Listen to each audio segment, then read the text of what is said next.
Hi, welcome. It's Jason Barlow. Step number 10, part 3. The dose makes the poison. Hi, welcome everybody. It's Jason Barlow, RMT, and I'm here today as your therapist and as your coach to help you transform any of that stress, tension, and pain that you might be experiencing into health, happiness, and vitality. This week, I'm probing a bit deeper into my own book, the 15-Step Playbook for Pain Relief. Usually I do this on Thursdays. I'm just a little bit behind on my schedule this week is all. So I'm going to be doing a part 2 video shortly that actually is going to be my normal Friday, which is my book of the week. But right now, let's dive into step number 10 that we've been talking about the last couple of weeks in particular. We've been exploring step number 10 of the 15 steps in my book, which is sugar. So it's one of the foods that I'm recommending to be subtly reduced, and depending upon your goals, maybe completely eliminated. So that's your decision. I'm here to just guide you. What you choose to do with the information is entirely on you. But the most important thing is that you actually try it. Don't just listen to it. Actually give it a whirl, give it a test drive, and get some feedback yourself. There's a great quote by Buddha himself that said, "Don't believe a word I say unless it agrees with your own reason and your own common sense."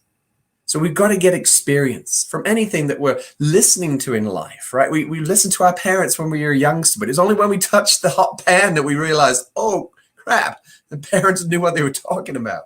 We've got to get that practical experience. And sometimes, unfortunately, it involves tripping and falling along our course of our journey. Otherwise, how are we ever going to grow and evolve if we never make mistakes? So ultimately, what I'm saying to you, following what I'm sharing with you today, is just take action on some scale.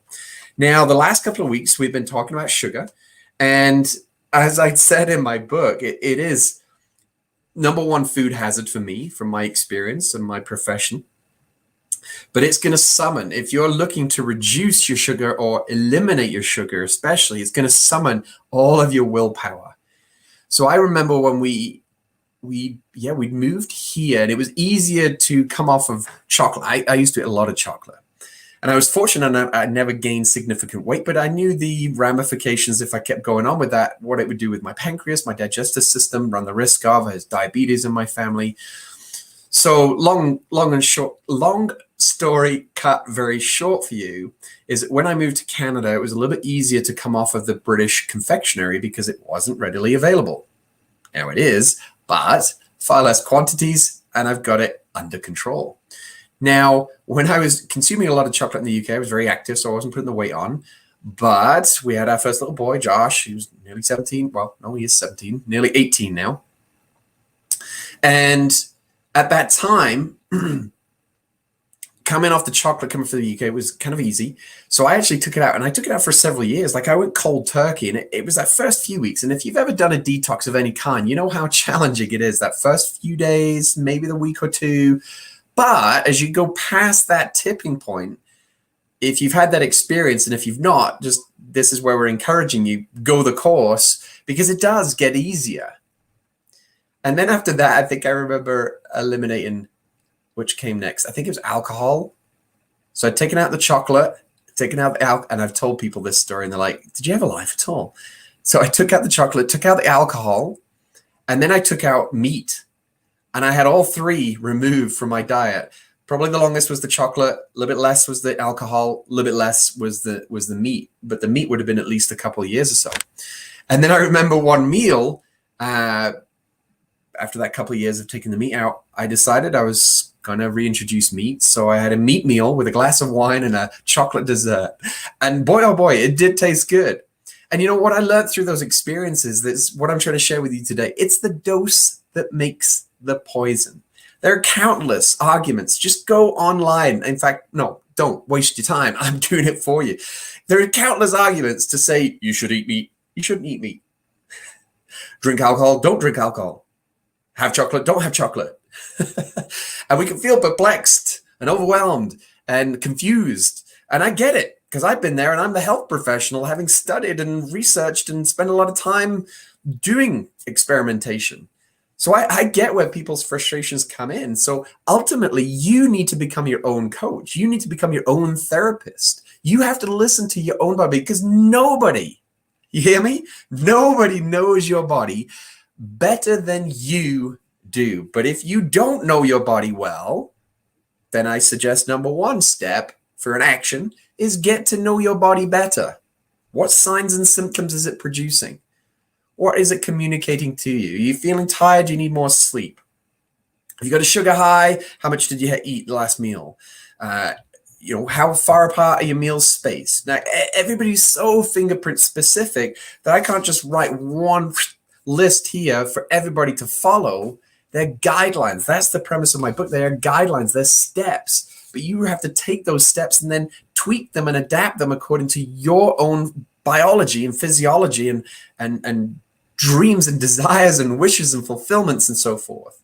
But take it away and do take some action. But is it going to require some willpower?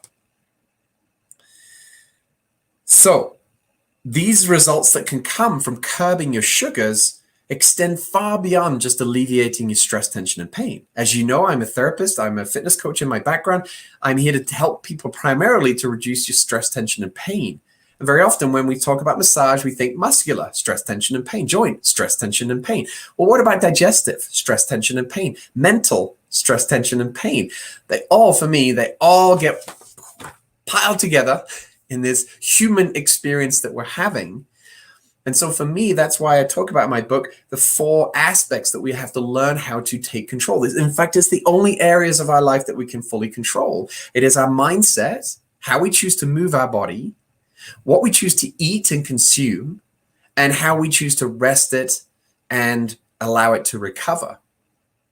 And in my book, I would argue almost I could have put number 2. So number 1 is mindset for me. Head first. You've got to go head first into tackling whatever health situation you might be taking on right now. And that might even be just you're in good health and you want to maintain good health.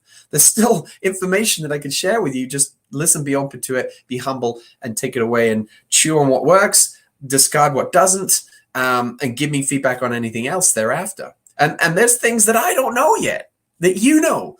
And I'd like to hear from you. So give me some comments, give me some feedback, give me some thumbs up, thumbs down, anything by way of communication really helps me. But ultimately, we're exploring not just the muscular stress, tension, and pain. We're talking about the whole experience of you as a human being, stress, tension, and pain, and how sugar can affect all of those aspects. So remember, we talked about this in week number 1 on talking about sugar, is that when we have sugar and it doesn't come with nutrition, just think about having... Oh, I just have a memory then. Rhubarb. We used to have rhubarb in the garden. I used to get it and then dunk it. Dunk it. I think we used to wet it first and dunk it into sugar. Oh, crunch. Oh, I loved rhubarb. No, I didn't. I loved sugar. I loved rhubarb dunked in sugar. I didn't like rhubarb by itself. I love the sugar. I love the sugar hit. Now, what's happening when we have that plain sugar coming in? And I was just researching this before I came on, that actual sugar is 50% fructose and 50% glucose. I was comparing honey and sugar here. So when that, and therefore there's no trace minerals. This is white sugar that we're talking about. So as a result, it gives a sugar reaction in our body, and it stimulates a part of our brain called apostat, which basically that part of the brain says, okay, keep eating until nutrition arrives.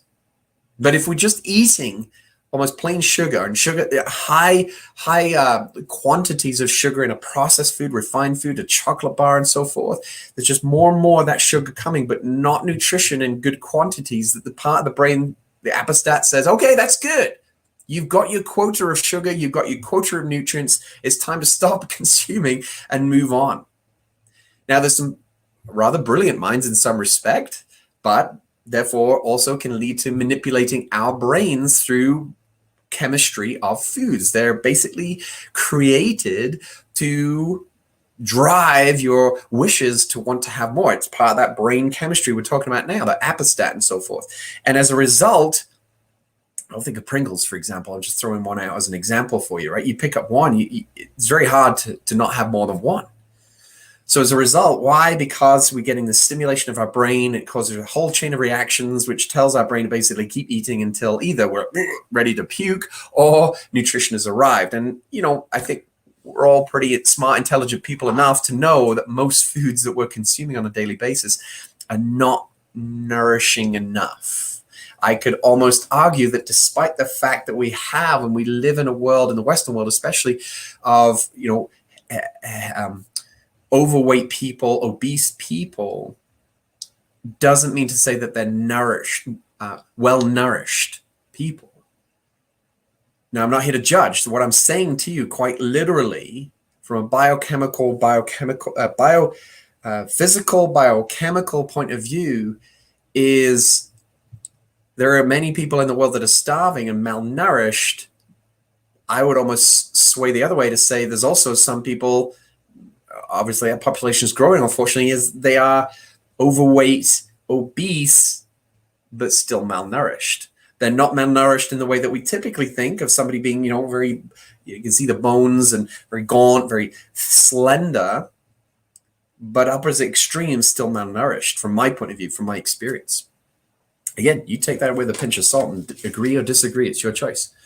Okay, so problem is most of the average food choices that are laden with sugar lack proper nutrition, like we're saying. So as a result, we crave more of those foods and we fall into a cycle. Again, this is why I talk about head first in my book before we tie into these other aspects of movement. And because until you have a strong enough reason why are you ever going to change the way that you eat? Why are you ever going to change the way that you move? We will only do what we wish to do. So if you have no wish to change the way that you eat sugar, for example, reduce your sugar and control your sugar, why would you even want to listen to me now or make a change? Imagine I'm asking you right now in front of you. I can't see you. You can see me, but I can't see you. But imagine I'm right with you. And I say to your face, why do you need to cut down sugar? And if you don't have a compelling reason why, you won't. And if you have no wish to reduce it, you won't. But those compelling reasons have got to come from that head first approach in dealing with your stress, your tension, and your pain. And the same comes with movement. If you don't have compelling reasons why, you'll only sustain it for so long and then you'll drop off at the other end because you don't have strong enough reasons why. Results are there. They're waiting. You just have to follow through with actions. And I'll finish with this. Coming back to, it's the dose that makes the poison. I still love my chocolate. I have way better control over my chocolate consumption. So my learning experience as a person, as a health professional, as a family guy, somebody who loves to live life, is that I have chocolate, but in controlled portions, and I strive with those two things. I think I've mentioned it before. I'll just reiterate because it's important here, and it applies to dose makes the poison, is either I will consume something that's higher in sugar and then immediately go and move straight away. So I'm expressing and burning off that glucose because it's almost readily available. Or I'll consume it with a higher fat, higher protein type of food. So for example, I'll probably have it to this. I'm going to go have an apple. I'll dice it down and I'll mix up some cream. I'll add a little bit of coconut sugar just to sweeten it. Yeah, see, that's what I'm saying. Sweeten it a little bit more. You're like, apples, sweet enough. Why are you doing that, Jake? Because I want to. So I had to do it and blend it and put it together. Oh, it's delicious. Or I'll have it, again, similar idea, as I'll have my meal, which will be more fatty based and protein based. And then I'll have a sugary dessert to satisfy, I'd like to have a treat today. But I'll have it after that meal. Now, ultimately, if my goal is to reduce my weight, control my weight, increase muscle tone, then I'll play with that, right? We need to be like an artist in respect of approaching our diet and figuring out what our goals are and what we can do on any given day and then orchestrating that. Rather than it being just blocks, okay? I have 3 chicken drumsticks in the morning with 3 pieces of broccoli to do. I'm not saying that has no purpose. It does, depending upon your goals again, right? But for the average person who's busy with kids, that regimented approach and prepping meals and so forth, I've done it, but it's not practical for me to sustain. So this is how I approach it. What I'm sharing with you is my own personal experience and personal approach to this. And hey, yeah, that's all I got to say. I could keep going, but we're at 15 minutes and I'm supposed to stop 10. Thank you for joining me. Thank you for the thumbs up. Thank you for the feedback. I appreciate it. Enjoy the rest of your day, and I'll be back on soon because I'm going to share my book of the week. Bye-bye.